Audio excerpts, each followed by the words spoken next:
அந்த நாள் 2013. கிரிக்கெட்டோட ஜாம்பவான் சச்சின் டெண்டுல்கர் தன்னோட சர்வதேச கிரிக்கெட்டிலிருந்து ஓய்வு பெற்றார். எவ்வளோ சாதனை! 34,357 ரன்கள், 100 செஞ்சுரிஸ், எண்ணற்ற சாதனைகள், ஒரு முழு தலைமுறையே பேட்டை கையில் எடுக்க வச்ச ஒரு பெரிய சகாப்தம். அவருடைய ஆட்டம் முடிவுக்கு வந்த நாள். அன்னைக்கு அவர் கடைசியாக என்ன பேசினார் அப்படின்றத இந்த வீடியோவில் பார்க்கலாம். என் நண்பர்கள் அனைவருக்கும் வணக்கம். கொஞ்ச நேரம் அமைதியாக இருங்க, நான் பேசுகிறேன். இல்லைன்னா நான் மேலும் மேலும் உணர்ச்சி வசப்படுவேன். இந்த 24 வருஷமாக 22 யார்டுக்குள்ளேயே இருந்த என்னோடய வாழ்க்கை இன்றைக்கி முடிவுக்கு வந்துடுச்சு அப்படின்றத என்னால் நம்ப முடியல. என்னோடய வாழ்க்கையில் முக்கியமான பங்கு வகித்த ஒவ்வொருத்தருக்கும் நன்றி சொல்ல இந்த வாய்ப்பை நான் பயன்படுத்திக்கிறேன். நான் யாரையாவது மறந்துட்டுவேணும் அப்படின்ற ஒரு பயம் இருக்குது. அதனால் நான் ஒரு லிஸ்ட்டையே வச்சுருக்கேன். நீங்கள் என்னை புரிஞ்சுப்பீங்க அப்படின்னு நம்புகிறேன். பேசுகிறதுக்கு கொஞ்சம் கஷ்டமாக தான் இருக்குது, இருந்தாலும் நான் சமாளிப்பேன். என் வாழ்க்கையில் ரொம்ப முக்கியமான நபர். அவர் 1999 இறந்துட்டார். அவரை நான் ரொம்ப மிஸ் பண்ணுறேன். அவர் தான் என்னோடய அப்பா. அவர் வழிகாட்டுதல் இல்லாமல் நான் இன்றைக்கி இங்கே இருக்க மாட்டேன். அவர் எனக்கு 11 வயசுலேயே சுதந்திரம் கொடுத்து, உன் கனவு என்னவோ அதை துரத்தி போ அப்படின்னு சொன்னார். ஆனால் குறுக்கு வழி எதையுமே கண்டுபிடிக்க வேண்டாம் அப்படின்னார். பாதை கடினமாக இருக்கலாம், ஆனால் விட்டுவிடாதே என்று கூறினார். நான் அவருடைய அறிவுறுத்தல்களை அப்படியே பின்பற்றினேன். எல்லாவற்றிற்கும் மேலாக அவர் என்னிடம் ஒரு நல்ல மனிதனாக இருக்க வேண்டும் என்று கூறினார். அதை நான் தொடர்ந்து செய்து என் மிகச்சிறந்த முயற்சிகளை அளிப்பேன். நான் எப்போதெல்லாம் சிறப்பாக செயல்பட்டு என் பேட்டை காட்டுகிறேனோ அது என் தந்தைக்குத்தான். என் அம்மா, என்னை போன்ற ஒரு குறும்புக்கார பிள்ளையை அவர் எப்படி சமாளித்தார் என்று எனக்கு தெரியவில்லை. என்னை கையாள்வது எளிதல்ல.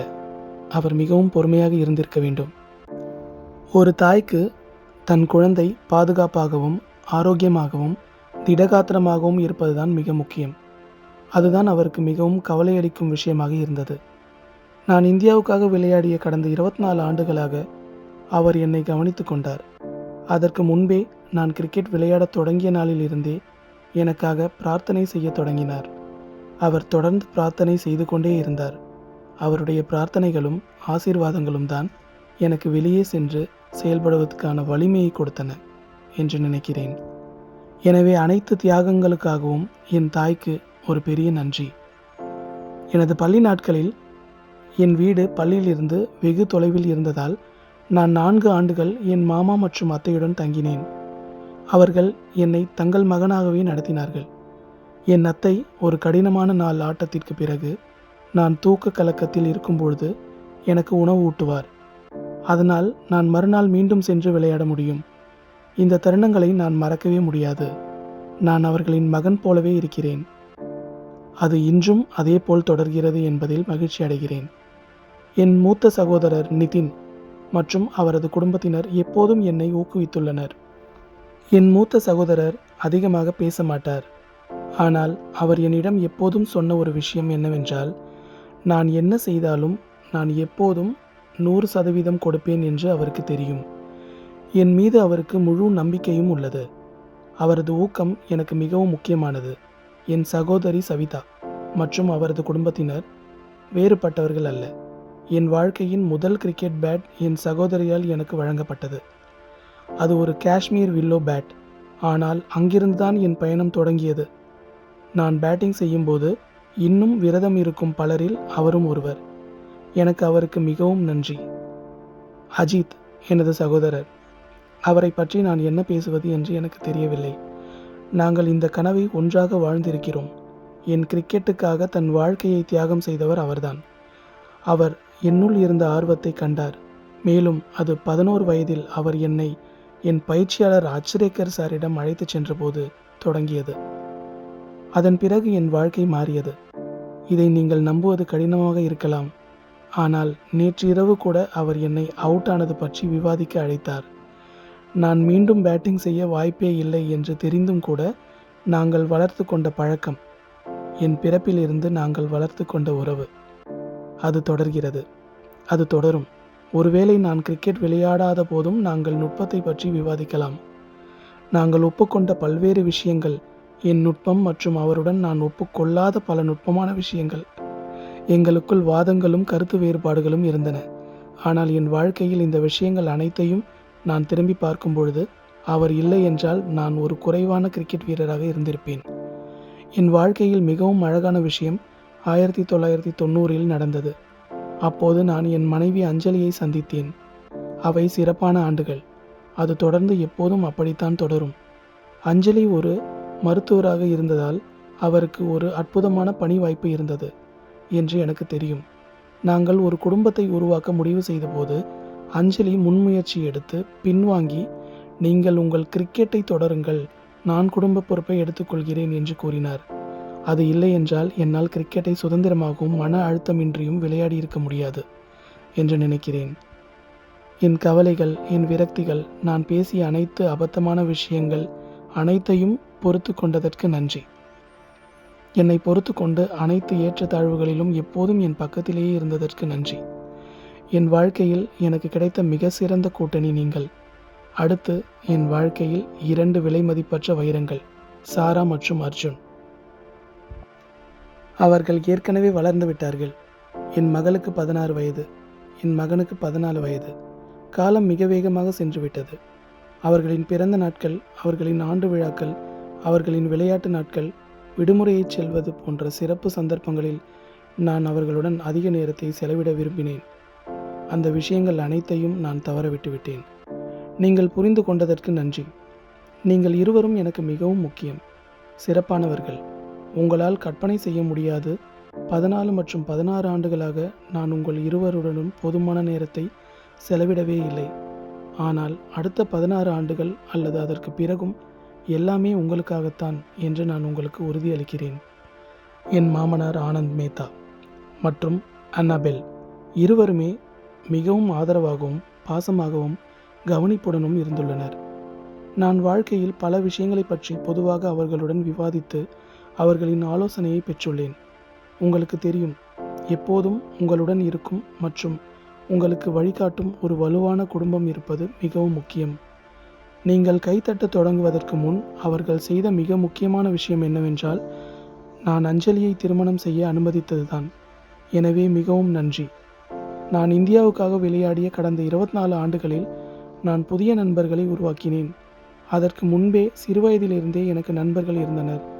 அவர்கள் அனைவரும் ஒரு அற்புதமான பங்களிப்பை செய்துள்ளனர். நான் அவர்களை வலைப்பயிற்சியில் வந்து எனக்கு பந்து வீச அழைத்த போதெல்லாம் அவர்கள் தங்கள் வேலையை ஒதுக்கி வைத்துவிட்டு வந்து எனக்கு உதவி செய்தனர்.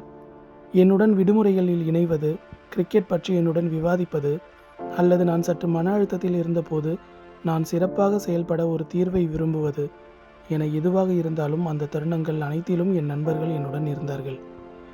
நான் காயமடைந்திருந்த போது கூட நான் காலையில் எழுந்திருப்பேன், ஏனென்றால் என்னால் தூங்க முடியவில்லை மற்றும் காயங்களால் என் வாழ்க்கை முடிந்துவிட்டது என்று நினைத்தேன். அப்போதெல்லாம் என் நண்பர்கள் அதிகாலை 3 மணிக்கு எழுந்து என்னுடன் காரில் வந்து என் வாழ்க்கை முடிவடையவில்லை என்று நம்ப வைத்தார்கள். அந்த நண்பர்கள் இல்லாமல் என் வாழ்க்கை முழுமையடையாது. எனக்காக அங்கே இருந்ததற்கு நன்றி.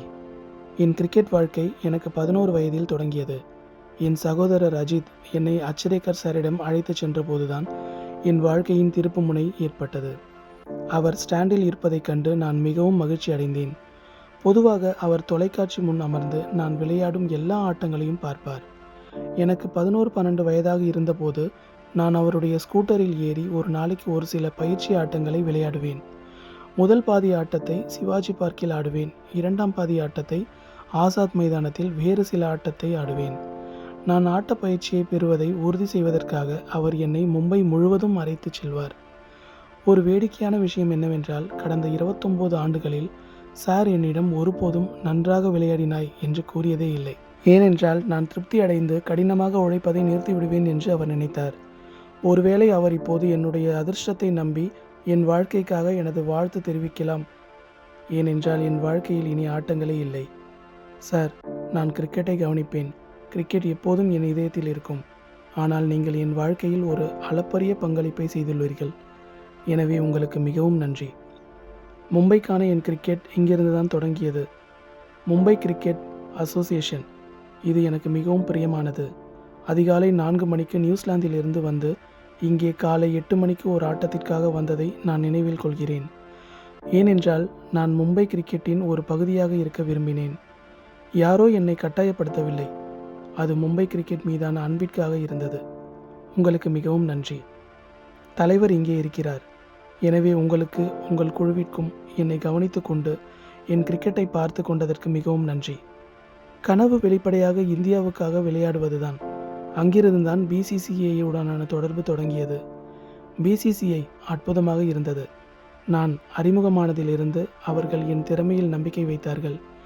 16 வயதில் என்னை அணியில் தேர்ந்தெடுத்து ஒரு பெரிய படி. எனவே என் மீது நம்பிக்கை வைத்த அனைத்து தேர்வாளர்களுக்கும் மற்றும் மைதானத்தில் என்னை வெளிப்படுத்த சுதந்திரம் அளித்த பிசிசிஐக்கும் நன்றி. நீங்கள் எனக்கு பின்னால் இல்லை என்றால் விஷயங்கள் வேறு மாதிரி இருந்திருக்கும். உங்கள் ஆதரவை நான் மிகவும் பாராட்டுகிறேன். குறிப்பாக நான் காயமடைந்த போது நீங்கள் என் பக்கத்தில் இருந்து அனைத்து சிகிச்சைகளையும் கவனித்து நான் குணமாகி மீண்டும் இந்தியாவுக்காக விளையாடுவதை உறுதி செய்தீர்கள். இந்த 24 ஆண்டுகால பயணம் சிறப்பானது. நான் பல மூத்த கிரிக்கெட் வீரர்களுடன் விளையாடியுள்ளேன். அதற்கு முன்பே நான் தொலைக்காட்சியில் பார்த்த பல மூத்த கிரிக்கெட் வீரர்கள் இருந்தார்கள். அவர்கள் கிரிக்கெட் விளையாடவும் சரியான முறையில் விளையாடவும் எனக்கு தூண்டுதலாக இருந்தார்கள். அந்த மூத்த கிரிக்கெட் வீரர்கள் அனைவருக்கும் நன்றி. துரதிர்ஷ்டவசமாக என்னால் அவர்களுடன் விளையாட முடியவில்லை. ஆனால் அவர்களின் அனைத்து சாதனைகள் மற்றும் பங்களிப்புகள் அனைத்திற்கும் என் மனதில் உயர்வான மரியாதை உள்ளது. நாம் அதை மெகா ஸ்கிரீனில் பார்க்கிறோம். ராகுல், லக்ஷ்மண், சௌரவ் மற்றும் அனில், அவர் இங்கே இல்லை. மற்றும் எனக்கு முன்னால் இருக்கும் என் அணி வீரர்கள். நீங்கள் எனக்கு வீட்டை விட்டு விலகி இருக்கும் ஒரு குடும்பம் போல. நான் உங்களுடன் சில அற்புதமான நேரங்களை அனுபவித்தேன். ட்ரெஸ்ஸிங் ரூமின் ஒரு பகுதியாக இல்லாமல் இருப்பது, அந்த சிறப்பு தருணங்களை பகிர்ந்து கொள்ளாமல் இருப்பது கடினமாக இருக்கும். அவர்களின் வழிகாட்டுதலுக்காக அனைத்து பயிற்சியாளர்களுக்கும் அது எனக்கு சிறப்பானது. முதல் நாள் காலை எம்எஸ் டோனி எனக்கு 200வது டெஸ்ட் மேட்ச் தொப்பியை வழங்கிய போது எனக்கு தெரியும், அணிக்கு ஒரு சிறிய செய்தி இருந்தது. நான் அதை மீண்டும் சொல்ல விரும்புகிறேன். நாம் அனைவரும் இந்திய கிரிக்கெட் அணியின் ஒரு பகுதியாக இருப்பதற்கும் தேசத்திற்கு சேவை செய்வதற்கும் மிகவும் மிகவும் அதிர்ஷ்டசாலிகள் மற்றும் பெருமைப்படுகிறோம் என்று நான் நினைக்கிறேன். உங்கள் அனைவரையும் அறிந்தவன் என்ற முறையில் நீங்கள் தொடர்ந்து சரியான உணர்வுடனும் சரியான மதிப்புகளுடனும் தேசத்திற்கு சேவை செய்வீர்கள் என்று எனக்கு தெரியும். இந்த விளையாட்டு சேவை செய்ய அல்மைட்டியால் தேர்ந்தெடுக்கப்பட்ட அதிர்ஷ்டசாலிகள் நாம்தான் என்று நான் நம்புகிறேன். ஒவ்வொரு தலைமுறைக்கும் இந்த விளையாட்டை கவனித்து உங்களால் முடிந்தவரை சிறப்பாக சேவை செய்ய இந்த வாய்ப்பு கிடைக்கிறது. நீங்கள் தொடர்ந்து சரியான உணர்வுடனும் உங்களால் முடிந்தவரை சிறப்பாகவும் தேசத்திற்கு சேவை செய்து நாட்டிற்கு அனைத்து பெருமைகளையும் கொண்டு வருவீர்கள் என்று எனக்கு முழு நம்பிக்கை. அனைவருக்கும் நல்வாழ்த்துக்கள். இந்த கடினமான உடலை மீண்டும் களத்திற்கு சென்று விளையாட வைப்பதற்காக இணைந்த அனைத்து மருத்துவர்கள், பிசியோக்கள், பயிற்சியாளர்களுக்கு நன்றி. என் வாழ்க்கையில் நான் சந்தித்த காயங்களின் எண்ணிக்கையை நீங்கள் எப்படி என்னை திடகாத்திரமாக வைத்திருந்தீர்கள் என்று எனக்கு தெரியவில்லை. ஆனால் உங்கள் சிறப்பு முயற்சிகள் இல்லாமல் அது ஒருபோதும் நடந்திருக்காது. மருத்துவர்கள் என்னை விசித்திரமான நேரங்களில் சந்தித்திருக்கிறார்கள். நான் அவர்களை மும்பையில் இருந்து சென்னைக்கும் மும்பையில் இருந்து டெல்லிக்கும் வேறு எங்கிருந்தாலும் அழைத்திருக்கிறேன் என்று அர்த்தம். அவர்கள் தங்கள் வேலையையும் குடும்பங்களையும் விட்டுவிட்டு அடுத்த விமானத்தை பிடித்து என்னிடம் இருந்திருக்கிறார்கள். எனக்கு இது விளையாட அனுமதித்தது. எனவே என்னை நல்ல நிலையில் வைத்திருந்த உங்கள் மூவருக்கும் மிகப்பெரிய நன்றி. என் அன்பு நண்பர் மறைந்த மார்க் மஸ்கரென்ஹாஸ் என் முதல் மேலாளர். அவர் துரதிர்ஷ்டவசமாக அவர் 2001 ஒரு கார் விபத்தில் உயிரிழந்தார். ஆனால் அவர் கிரிக்கெட்டின் மீது, என் கிரிக்கெட்டின் மீது, குறிப்பாக இந்திய கிரிக்கெட்டின் மீது அதிக அக்கறை கொண்டவர். அவர் மிகவும் உணர்ச்சி வசப்பட்டவர். ஒரு தேசத்தை பிரதிநிதித்துவப்படுத்த என்ன தேவை என்பதை அவர் புரிந்து கொண்டு நான் வெளியே சென்று என்னை வெளிப்படுத்த எனக்கு அனைத்து இட வசதியையும் கொடுத்தார். மேலும் இந்த விளம்பரம் அல்லது பதவி உயர்வு அல்லது ஸ்பான்சர்கள் கோருவது எதுவாக இருந்தாலும் என்னை வற்புறுத்தவில்லை. அவர் அதை கவனித்து கொண்டார். இன்று நான் அவரை தவறவிடுகிறேன். எனவே உங்கள் அனைத்து பங்களிப்பிற்காகவும் வார்த்தைகளுக்கு நன்றி. என் தற்போதைய மேலாண்மை குழு WSG மார்க் செய்ததை மீண்டும் செய்வதற்காக. ஏனென்றால் நான் ஒப்பந்தத்தில் கையெழுத்திட்ட போது அவர்களிடமிருந்து எனக்கு என்ன வேண்டும், என்னை பிரதிநிதித்துவப்படுத்த என்ன தேவை என்று அவர்களிடம் சரியாக சொன்னேன். அவர்கள் அதை செய்துள்ளனர், அதை மதித்துள்ளனர். 14 ஆண்டுகளாக என்னுடன் நெருக்கமாக பணியாற்றியவர் என் மேலாளர் வினோத் நாயுடு. அவர் என் குடும்பத்தை போன்றவர். மேலும் என் வேலைகளை தன் குடும்பத்திலிருந்து விலகி செல்லவிடும் அனைத்து தியாகங்களும் சிறப்பானவை. எனவே என் வேலைக்காக வினோத்துடன் இவ்வளவு நேரத்தை கொடுத்த அவரது குடும்பத்திற்கும் பெரிய நன்றி. என் பள்ளி நாட்களில் நான் சிறப்பாக செயல்பட்ட போது ஊடகங்கள் எனக்கு நிறைய ஆதரவளித்தன. அவர்கள் இன்று காலை வரை அதை தொடர்கிறார்கள். என் செயல்பாடுகளை ஆதரித்து பாராட்டிய ஊடகங்களுக்கு மிக்க நன்றி. அது நிச்சயமாக என்னிடம் ஒரு நேர்மறையான தாக்கத்தை ஏற்படுத்தியது. என் வாழ்நாள் முழுவதும் என்னுடன் இருக்கும் அந்த அற்புதமாக பிடிக்கப்பட்ட தருணங்களுக்காக அனைத்து புகைப்படக்காரர்களுக்கும் மிக்க நன்றி. என் பேச்சு சற்று நீளமாகிக் கொண்டிருக்கிறது என்று எனக்கு தெரியும். ஆனால் இதுதான் நான் கடைசியாக சொல்ல விரும்புவது. உலகின் பல்வேறு பகுதிகளிலிருந்து பறந்து வந்து நான் 0 அடித்தாலும் அல்லது 100க்கும் மேல் அடித்தாலும் எல்லையற்ற ஆதரவை அளித்த அனைவருக்கும் நான் நன்றி சொல்ல விரும்புகிறேன். உங்கள் ஆதரவு எனக்கு மிகவும் பிரியமானது மற்றும் எனக்கு மிகவும் முக்கியமானது. நீங்கள் எனக்காக செய்த அனைத்தும், எனக்காக விரதம் இருந்த, எனக்காக பிரார்த்தனை செய்த, எனக்காக இவ்வளவு செய்த பல நபர்கள் நான் சந்தித்திருக்கிறேன் என்று எனக்கு தெரியும். அது இல்லாமல் என் வாழ்க்கை இப்படி இருந்திருக்காது. என் இதயத்தின் அடிப்பகுதியில் இருந்து உங்களுக்கு நன்றி சொல்ல விரும்புகிறேன். மேலும் காலம் மிகவும் விரைவாக சென்றுவிட்டது என்றும், ஆனால் நீங்கள் எனக்காக விட்டு சென்ற நினைவுகள் எப்போதும் என்னுடன் நிரந்தரமாக இருக்கும். குறிப்பாக சச்சின் சச்சின் என்ற கோஷம் நான் சுவாசிப்பதை நிறுத்தும் வரை என் காதுகளில் ஒலிக்கும் என்று சொல்ல விரும்புகிறேன். மிக்க நன்றி.